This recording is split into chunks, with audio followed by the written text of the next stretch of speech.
Pada masa penjajahan Belanda di Indonesia, kita mengenal istilah kerja rodi atau sistem kerja paksa yang diterapkan pada warga pribumi tanpa upah. Meskipun saat ini kerja paksa dihapuskan dan dilarang oleh International Labour Organization atau ILO, pada prakteknya masih saja ada eksploitasi tenaga kerja. Namun saat ini bentuknya tak seperti dulu. Kerja paksa kini berubah menjadi lebih modern. Beberapa pembangunan proyek ini selama puluhan tahun bahkan menyebabkan banyak korban hingga jutaan orang meninggal dunia.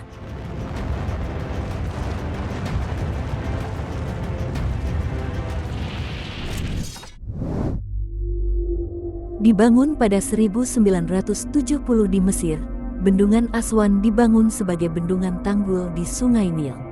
Proyek ini dibangun untuk mengendalikan banjir, pembangkit listrik tenaga air dan menyediakan air untuk irigasi pertanian. Bendungan ini sebenarnya memiliki dampak yang signifikan terhadap industrialisasi Mesir secara ekonomi dan budaya. Namun ketika konstruksi berlangsung, adanya kesalahan dalam manajemen menyebabkan sekitar 500 kematian para pekerja.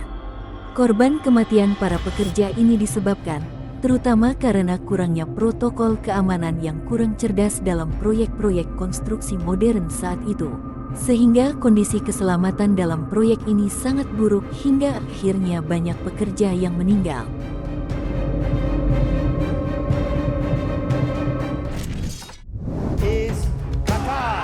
Saat FIFA mengumumkan Qatar sebagai tuan rumah penyelenggaraan Piala Dunia 2022, pemerintah Qatar mengebut pengerjaan proyek konstruksi.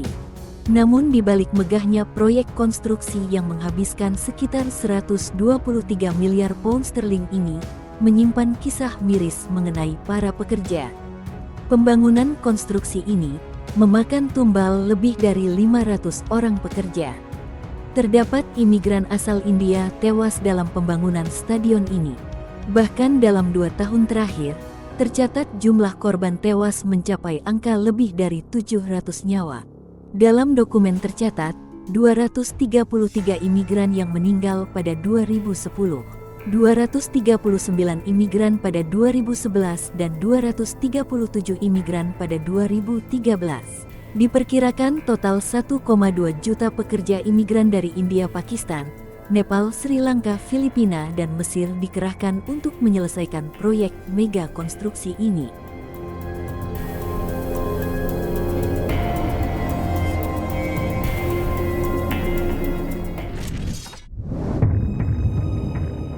Dikenal sebagai Jalan Tol Persahabatan di Tiongkok, Jalan Raya Karakoram menghubungkan Tiongkok dan Pakistan. Melintasi pegunungan Karakoram, jalan ini merupakan jalan beraspal tertinggi di dunia. Jalan Raya Karakoram menghubungkan wilayah yang di Tiongkok dan wilayah Baltistan serta daerah di wilayah Pakistan. Bahkan jalan ini juga dianggap sebagai simbolan keajaiban dunia, sebab jalan ini melintasi 3 pegunungan. Selama proyek pembangunan jalan ini, diperkirakan antara tahun 1959 dan tahun berikutnya, sebanyak 1.300 pekerja tewas saat berusaha untuk menyelesaikan jalan. Proyek ini dikerjakan di daerah tropis dengan medan yang tidak stabil dan curah hujan yang turun setiap tahun. Untuk proyek ini, diperkirakan menelan korban jiwa antara 28.000 sampai 30.609 jiwa dan sebagian besar disebabkan penyakit malaria.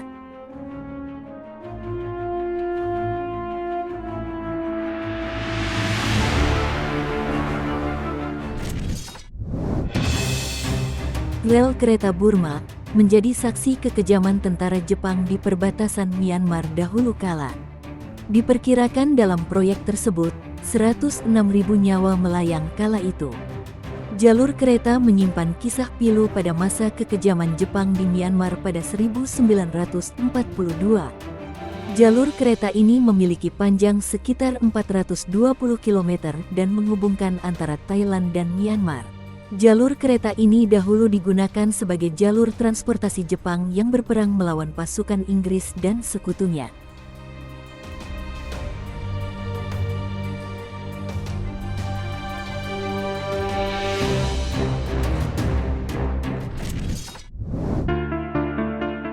Tidak ada fakta yang dapat diverifikasi atau dokumen tertulis secara detail tentang pekerja dari tembok besar Cina.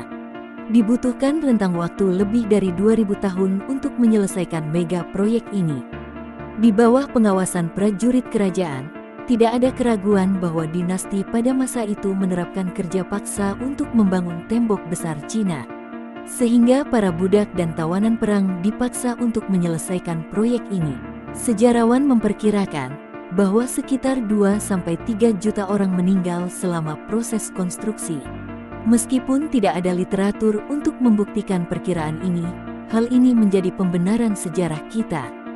Bahkan, kita tidak tahu apakah metode-metode yang diterapkan selama proyek pembangunan ini aman bagi para pekerja kala itu.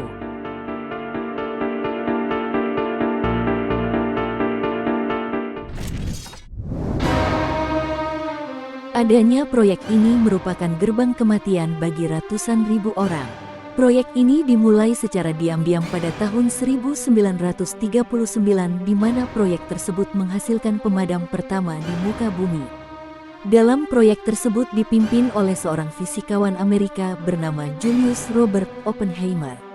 Namun yang mengendalikan proyek tersebut secara keseluruhan berada di tangan militer yakni Mayor Jenderal Leslie Groves dari US Army Corps of Engineers.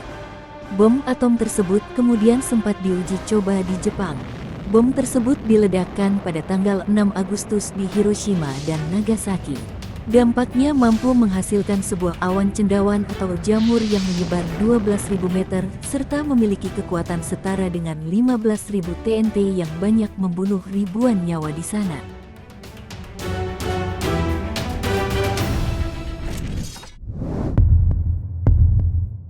Hotel ini merupakan salah satu hotel pencakar langit yang cukup unik berbentuk piramida. Hotel ini memiliki jumlah lantai yang begitu banyak yakni 105 lantai berada di ibu kota Korea yaitu Pyongyang. Hotel ini memiliki sebutan Hotel Malapetaka. Hal itu bukan tanpa alasan. Sebab dalam pembangunan hotel ini pada tahun 1987 ini telah menelan ribuan korban jiwa pekerja karena mengalami kecelakaan dan sakit.